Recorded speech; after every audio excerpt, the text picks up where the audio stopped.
Left-wing columnists have a very clear message for President Biden as we approach the 2024 election. You have to dump Vice President Harris.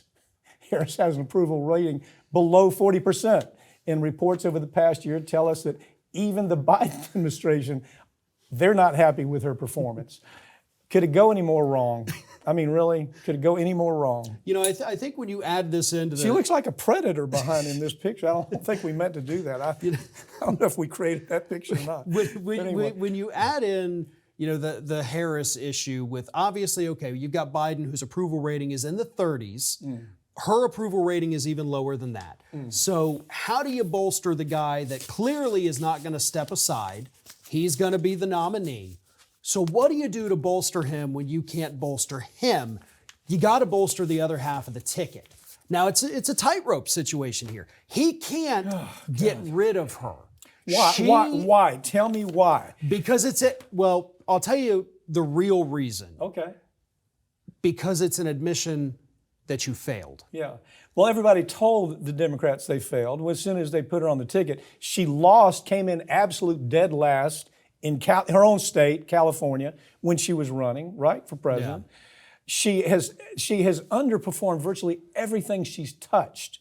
Now and that's what the administration, the insiders have said. And the border issue right now, all of a sudden, Biden asked her to go down there and solve the problem, fix it, because the U.S. Chamber of Commerce is lying to us. We don't need to have this kind of influx of immigrant work. The U.S. Chamber of Commerce wants them because it's all about money. Yeah. Associated Industry wants it because it's all about money. And you would think that she went down to the border to solve the problem. But anything but like that happened, didn't it? Right.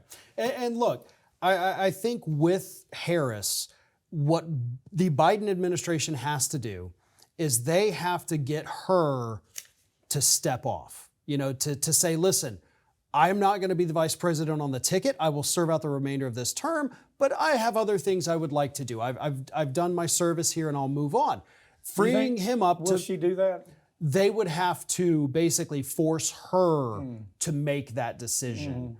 Because again, if they get rid of her, then obviously the public looks at it and says, oh, well, you picked somebody bad. You're not good at this. We're not going to vote for you. Yeah. So it's so delicate.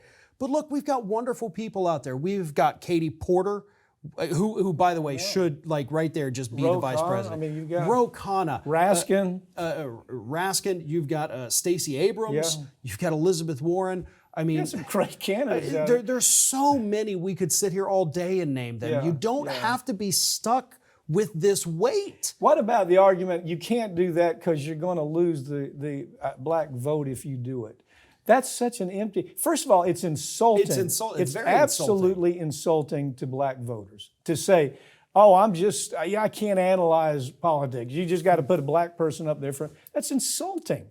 Second of all, she didn't carry the black vote in California. Has never carried the black vote. They don't have any kinship with her in a broad way. She's got her pockets of followers, of course, but it's these excuses for not getting rid of her.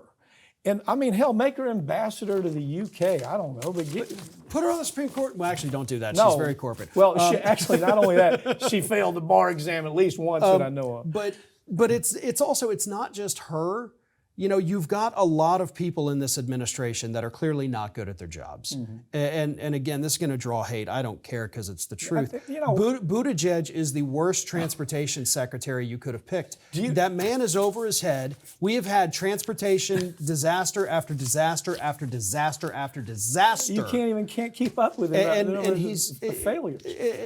But you have the Democrats that say, "Oh, Buttigieg, what? He's the future of the party." The future. That kind of thing scares the hell out of me. It does. Because there was a day when, I guess politics wasn't quite. They didn't regard politics as a baseball game. Yeah. See, that's the way you regard it now. My team versus their team, rather than saying this is not a football game or a baseball game. This involves the very future of this planet. It involves the future of our lives. But you have these people that just fall into the shallow end of the pool, and this is what they want to, the Democrats say it, therefore it must be true. The Republicans say it, therefore it must be true. And you develop this hysteria that you almost can't penetrate through the hysteria on either side. Yeah, I mean, for far too many people, this is team sports. It doesn't matter if you're getting the results that you need for the public. It doesn't matter if people are out there suffering. All that matters is that my team that I wear on my hat, that's my whole identity, is my political Is it party. identity? It is. This is just like you see the Alabama fans out there, the Georgia fans, or the. Where at the end of a game, if they lose, they almost have to be hospitalized. Yeah. So the identity issue, let's do a show on that. I know there's probably plenty of shrinks that have looked at it. What is it that in the face of logic prevents either Republican or Democrat to say, there's some truth to that. And sometimes I have to abide by the truth rather than being a home plate player, right? Farron, thank you for joining me, okay? Thank you. That's all for this week, but all these segments are going to be available throughout next week, so make sure you subscribe to Ring of Fire YouTube channel. I'm Mike Papantonio, and this has been America's Lawyer, where we tell you every week stories that corporate media can't tell you. Their advertisers don't allow it. The advertisers pull away money if they tell some of the stories we tell, or their political connections don't allow for it because they're too Republican. And the Republicans get mad if we tell a story that hurts them, or the Democrats get mad if media talks about something that hurts them. But you know what? We really don't care here. We're going to tell the story we want to tell you every week. May be offensive to some of you, so be it. But decide to stay. We'll see you next time.